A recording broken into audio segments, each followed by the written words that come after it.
Hello everyone and welcome you all on inorganic chemistry. तो आज हम पढ़ेंगे चार्ज डिस्ट्रीब्यूशंस के बारे में। तो चार्ज डिस्ट्रीब्यूशन में जो हम पहला पढ़ेंगे वो पढ़ेंगे लीनियर चार्ज डिस्ट्रीब्यूशन, क्योंकि अभी तक हम चार्ज डिस्ट्रीब्यूटेड चार्ज पे बहुत सारे क्वेश्चंस कर चुके हैं। लास्ट वीडियो में हमने एक डेरिवेशन भी किया था, उससे पहले हमने एक क्वेश्चन भी सॉल्व किया था, आपको याद होगा। तो अब हम स्पेसिफिक कर देंगे कि जब हमारे पास कोई चार्ज डिस्ट्रीब्यूशन गिवन होगा, क्योंकि चार्ज डिस्ट्रीब्यूशन जो है वो हमारे पास तीन टाइप से गिवन हो सकता है। आज हम पढ़ेंगे लीनियर चार्ज डिस्ट्रीब्यूशन, उसके बाद होगा आपका सरफेस चार्ज डिस्ट्रीब्यूशन और वॉल्यूम चार्ज डिस्ट्रीब्यूशन। तो चार्ज डिस्ट्रीब्यूशन जब हमें गिवन होता है, मतलब कोई भी बॉडी है जो यूनिफॉर्मली चार्ज है, ठीक है, तो उसको थोड़ा सा स्पेसिफिक बना दिया है कि उस टाइप के क्वेश्चंस को हम थोड़ा इजीली सॉल्व कर सकें। तो चलिए चार्ज डिस्ट्रीब्यूशन में जो हम पहला देख रहे हैं, तो लीनियर चार्ज डिस्ट्रीब्यूशन क्या होता है। एक्चुअली इसकी जो डेफिनेशन बेसिकली ऐसे करके कुछ इसको डिफाइन कर सकते हैं कि इन कंटिन्यूस चार्ज डिस्ट्रीब्यूशंस में the charge per unit length is called the linear charge distribution और लीनियरली चार्ज डेंसिटी। ठीक है, जब कोई बॉडी जो है वो वायर टाइप की हो, ठीक है, जिसमें जो चार्ज है वो लीनियरली डिस्ट्रीब्यूटेड है, लाइक दिस पेन। इस पेन को हम एक लाइन की तरीके से ट्रीट कर सकते हैं, और इस पेन पर अगर यूनिफॉर्मली चार्ज डिस्ट्रीब्यूटेड है तो इस टाइप के चार्ज डिस्ट्रीब्यूशन को हम बोलेंगे लीनियरली चार्ज डिस्ट्रीब्यूशन, ठीक है, या लीनियर चार्ज डेंसिटी। ठीक है, अब हमें यहाँ पर फाइंड ये करना है कि लीनियर चार्ज डेंसिटी से हमारा मतलब क्या है। कि आपको याद होगा जब हमने एक TYS फर्स्ट में जो क्वेश्चन सॉल्व किया था, उसमें हमने जब फाइंड आउट किया था तो हमें DQ की कुछ वैल्यू फाइंड आउट करनी पड़ी थी। आप उस वीडियो को फिर से देखेंगे, क्योंकि मैंने आपको लास्ट टाइम भी वो वीडियो सजेस्ट की थी, क्योंकि वो बहुत इंपॉर्टेंट है, इसलिए मैंने आपको वो सबसे पहले कराई थी। तो एक्चुअली होता क्या है कि आप यहाँ पर जब हम इस लैम्डा, ठीक है, इसको हम जो डिनोट करेंगे वो लैम्डा से करेंगे। तो यहाँ पर जब हम इसको डिफाइन करते हैं वो करते हैं कि लैम्डा इक्वल्स टू, जो लैम्डा होता है वो क्या होता है, चार्ज पर यूनिट लेंथ। देखिए चार्ज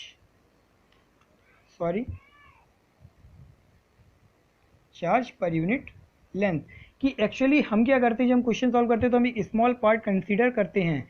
तो हमें ये अगर ये पता चल जाए कि पर यूनिट लेंथ पे कितना चार्ज है, तो हमारे लिए इजी हो जाता है। तो लैम्डा होता है पर यूनिट लेंथ पे कितना चार्ज है, charge upon per unit length, D Q upon D L, मतलब स्मॉल चार्ज कितना है पर यूनिट लेंथ पर। तो इस टाइप से हम डिफाइन कर सकते हैं अपनी लीनियर चार्ज डेंसिटी को। तो जब यहाँ से फाइंड आउट करने की कोशिश करते हैं डी क्यू, क्योंकि जनरली हमें जो एक्सप्रेशन होता है कूलम्ब्स लॉ, उसमें हमें डी क्यू की वैल्यू लिखनी होती है। तो डी क्यू इक्वल टू हमारा होता है लेमडा डी एल। अगर हमें चार्ज डेंसिटी फाइंड करनी है तो हम ऐसे कर सकते हैं, और अगर हमें इलेक्ट्रिक फील्ड इंटेंसिटी या फोर्स फाइंड आउट करना है तो हमें चार्ज की ज़रूरत होती है। तो चार्ज हम वहाँ से इस तरीके से फाइंड आउट कर सकते हैं। तो बेसिकली हमें क्या होगा, जनरली हमें चार्ज डेंसिटी अगर गिवन होगी तो हमें वहाँ से डी क्यू की वैल्यू फाइंड आउट करनी पड़ेगी। तो ये आपकी जनरली इस तरीके से हम डिफाइन कर देते हैं, ठीक है, और इसको भी हम यूज़ कर सकते हैं। तो ये दोनों ही एक्सप्रेशन आपके यूज़ हो जाते हैं, ठीक है। अब एक्चुअली ये यूज़ कैसे होते हैं उनको थोड़ा सा समझते हैं। कि सपोज़ आपके पास एक वायर है, जो वायर क्या है, यूनिफॉर्मली चार्ज है। अगर यूनिफॉर्मली चार्ज है तो आपको दिख रहा है, ठीक है, और इसकी हमें क्या फाइंड आउट करनी है, इसकी हमें अगर लीनियर चार्ज डेंसिटी, ठीक है, फाइंड आउट करनी है, तो हम क्या करेंगे, यहाँ से एक स्मॉल पोजीशन कंसीडर करेंगे, ठीक है।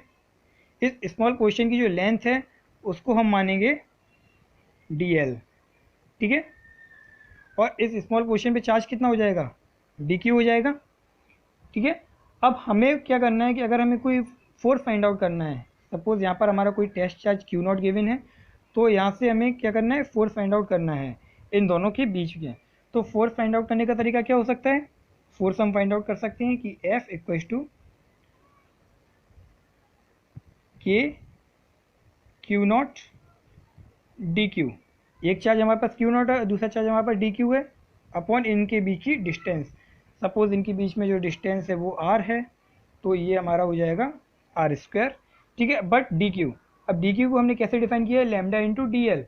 अगर हमारे पास यहाँ पर जो चार्ज डेंसिटी गिवन है वो क्या गिवन है, वो हमारे पास गिवन है लैम्डा, ठीक है। तो हम DQ की वैल्यू यहाँ से लिख सकते हैं के Q0 lambda into DL upon R², ठीक है। इस तरीके से हम फोर्स फाइंड आउट कर सकते हैं। अगर वही बात आती है इलेक्ट्रिक फील्ड इंटेंसिटी की, तो इलेक्ट्रिक फील्ड को हम कैसे फाइंड आउट करते हैं, E equals to F upon Q naught. तो यहाँ से हमारी जो इलेक्ट्रिक फील्ड इंटेंसिटी आ जाएगी वो आ जाएगी K lambda D L upon R square, Q naught से क्यू नॉट कैंसिल आउट हो जाएगा। तो इस तरीके से हम चार्ज डेंसिटी को डिफाइन करते हैं। ठीक है, आपको याद होगा जब हमने T/S2 का क्वेश्चन किया था उसमें हमें डी क्यू की जगह हमने कुछ फाइंड आउट करना था, तो हमने वहाँ पर क्या लिखा था, हमारे पास वहाँ पर टोटल चार्ज क्यू गिवन था और टोटल जो लेंथ थी उस रॉड की वो क्या गिवन थी, एल। तो वहाँ से हमने जो डी क्यू निकाला था वो हमारा था Q by L into D x. ठीक है, यही था इस तरीके से। तो Q by L upon D x. अब हमें यहाँ से चार्ज डेंसिटी निकालनी है, तो चार्ज डेंसिटी क्या होती है, D Q upon D X, तो क्यू बाई एल। तो यहाँ पर हम ये बोल सकते हैं वहाँ पर भी हमने चार्ज डेंसिटी का कंसेप्ट तो लगाया था बट ये टर्म नहीं पढ़ा था, तो वहाँ पर जो हमारी चार्ज डेंसिटी थी लैम्डा की वैल्यू वो क्यू बाई एल थी।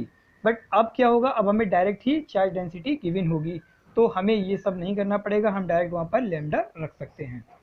तो अब हमारे पास उसी कंसेप्ट पे बेस्ड एक क्वेश्चन है, जो क्वेश्चन है कि electric field at the point of perpendicular to the uniformly charged wire. Like हमें एक चार्ज वायर गिवन है जिसकी linear charge density lambda given है, ठीक है, और एक कोई पॉइंट पी है जिस पे हमें इलेक्ट्रिक फील्ड की वैल्यू फाइंड आउट करनी है।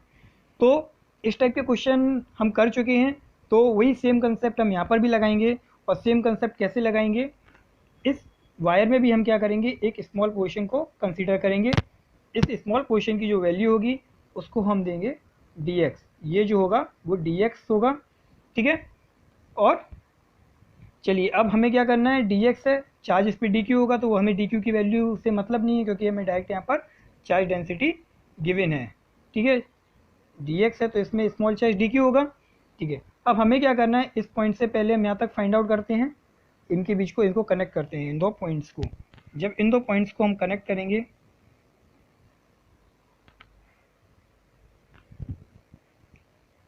ठीक है, देखिए अब जब इस पॉइंट पे हम आते हैं तो इलेक्ट्रिक फील्ड की डायरेक्शन क्या होती है, इधर होगी, और ये हमारा जो इलेक्ट्रिक फील्ड होगा उसकी वैल्यू कितनी होगी, ये स्मॉल डी ई होगी, क्योंकि ये स्मॉल पोर्शन की वजह से स्मॉल फील्ड, और स्मॉल फील्ड की वैल्यू कितनी होती है, चलिए स्मॉल फील्ड की वैल्यू डी ई, जब हम डी ई की वैल्यू फाइंड आउट करेंगे तो वो होगी के, और यहाँ पर हमें क्या लेना है, चार्ज, चार्ज की value D Q upon R square.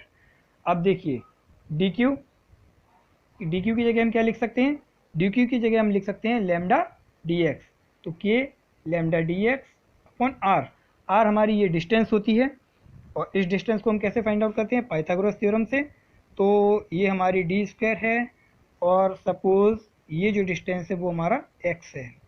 ठीक है, D square plus x square हो जाएगी, तो यहाँ से हम लिख सकते हैं डी एक्स की वैल्यू के lambda D x D square plus x square. ठीक है, अब देखिए ये वेक्टर है सिमिलरली, तो इस वेक्टर के भी क्या होंगे, अगर ये एंगल थीटा है तो इस वेक्टर के जो कंपोनेंट होंगे वो इस डायरेक्शन में, क्योंकि ये एंगल भी थीटा हो जाएगा, तो ये हमारा हो जाएगा डी ई कॉस थीटा, और सिमिलरली ये हमारा हो जाएगा डी ई साइन थीटा।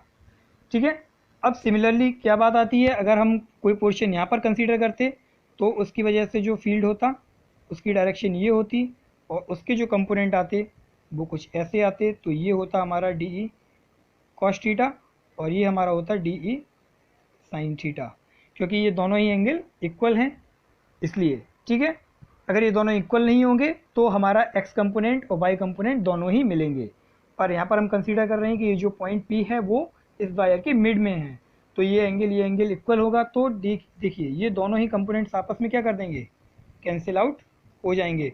तो जो हमारे पास नेट बचेगा वो क्या बचेगा, जो इसका हॉरिजॉन्टल कंपोनेंट होगा। ठीक है, तो ई नेट जो हमारा हो जाएगा वो हो जाएगा ई नेट इक्वल्स टू इंटीग्रेशन क्या, डी ई कॉस थीटा, सभी कॉस कंपोनेंट्स को हम क्या कर देंगे, ऐड कर देंगे, तो हमें इक्विवेलेंट मिल जाएगा। तो चलिए इंटीग्रेशन, और डी की वैल्यू है हमारे पास के lambda D X upon D square plus x square cos theta. अब देखिए यहाँ पर जो प्रॉब्लम है वो हमारे साथ ये आ रही है कि जब आप इस पॉइंट को यहाँ पे कंसीडर किया है, इस पार्ट को, अगर वही पोर्शन आप यहाँ पे कंसीडर करेंगे तो इस x की वैल्यू भी चेंज हो जाएगी और ये थीटा भी चेंज हो जाएगा। ठीक है, देखिए यहाँ पर क्या है, यहाँ पर जो है हमारा एक्स और थीटा दोनों ही कैसे हैं, दोनों ही वेरिएबल हैं, मीन्स दोनों ही क्या हो रही हैं, दोनों ही चेंज हो रही हैं। तो जब दो वेरिएबल हैं तो हम डिफ्रेंशिएशन किसी दो के टर्म में तो नहीं कर सकते हैं, तो हमें क्या करना पड़ेगा, किसी एक वेरिएबल के टर्म्स में इसको लिखेंगे। तो वहाँ से हम ये मान सकते हैं कि देखिए इस ट्राइंगल में आप देखिए, इस ट्राइंगल में जब आप टेन थीटा की बात करेंगे तो टेन थीटा आपका क्या हो जाएगा, टेन थीटा हो जाएगा perpendicular upon base x upon D. तो यहाँ से जब एक्स की वैल्यू निकालेंगे तो एक्स आ जाएगा डी टेन थीटा, ठीक है, एक्स की वैल्यू डी टेन थीटा आ गई। अब जब आप इसको डिफ्रेंशिएट करेंगे इसको, तो यहाँ से आपको मिलेगा D X equal to D tan theta का होता है सेक स्क्वायर थीटा। तो यहाँ से आपको क्या मिल गया, डी एक्स की वैल्यू मिल गई है किसके टर्म्स में, थीटा के टर्म्स में, क्योंकि डी तो कांस्टेंट है, ये जो डी है वो तो कांस्टेंट है, ठीक है, डी कांस्टेंट है और हमें डी एक्स की वैल्यू थीटा के टर्म्स में मिल गई है। तो जो हमारा जो एक्सप्रेशन है इसको हम इक्वेशन 1 दे देते हैं। तो ये हमारा एक्सप्रेशन सिर्फ एक वेरिएबल के टर्म्स में आ जाएगा जो कि हमारा होगा थीटा।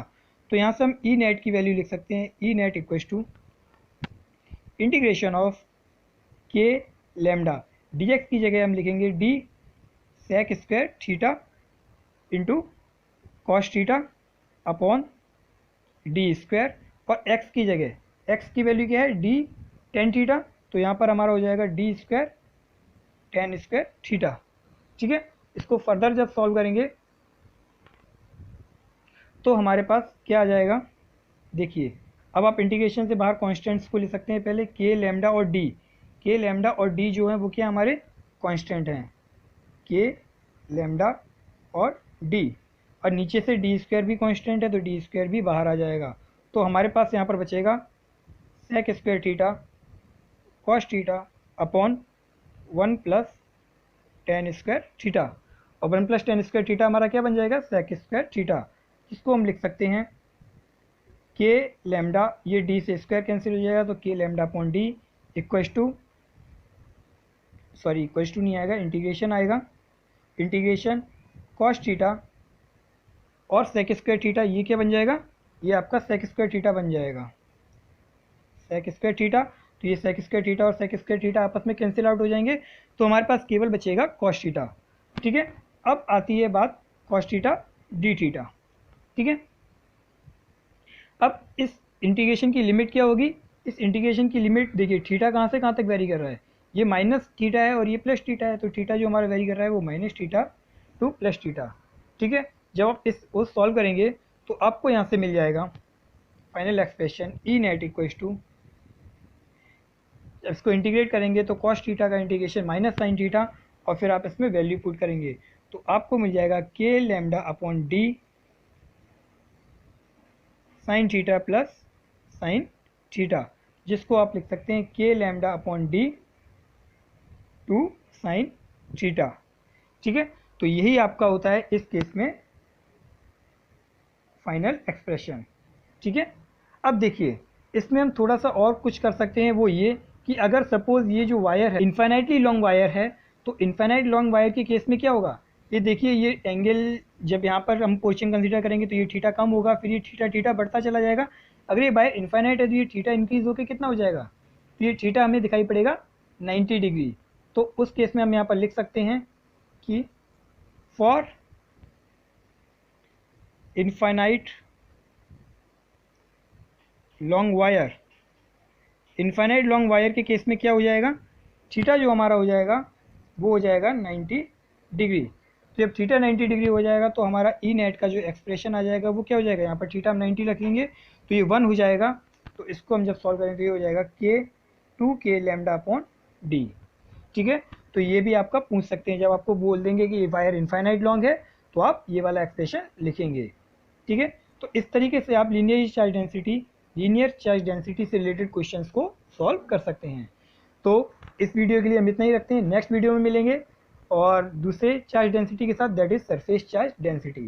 तब तक अगर आपको इस क्वेश्चन को लेकर कोई भी प्रॉब्लम है, कोई डाउट है, तो आप बिल्कुल पूछ सकते हैं कमेंट सेक्शन में। चलिए वीडियो अच्छी लगी हो तो लाइक करिए, चैनल को सब्सक्राइब करना भी मत भूलिएगा और हमारे साथ बने रहिए। Thank you for watching.